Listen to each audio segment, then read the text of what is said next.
Cranes are some of the biggest machines you'll see on a job site, and transporting them is a major project all on its own.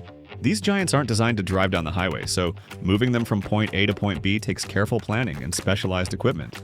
Let's walk through how professionals safely transport cranes of all sizes.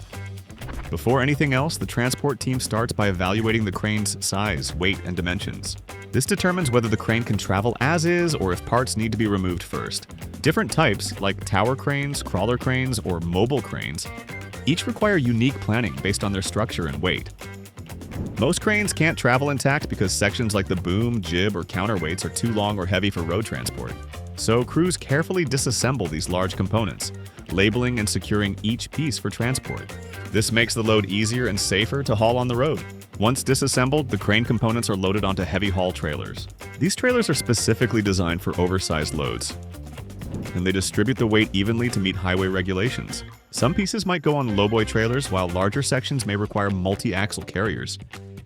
Transporting oversized crane components isn't just about trucks, it's about planning the entire journey. Special permits are required for oversized loads, and routes are carefully checked for bridge heights, road restrictions, and safe travel corridors. In many cases, escort vehicles are used to help move the load safely. Once the crane components reach their destination, it's time for reassembly. Specialized crews reinstall the boom, counterweights, and any other removed parts. After reassembly, safety checks and operational testing follow, making sure the crane is ready to work safely and efficiently. Transporting a crane is a complex mix of engineering, logistics, and precision. From disassembly to reassembly, every step matters for safety and efficiency. If you want to learn more about specialized equipment transport, check out the guide linked in the description.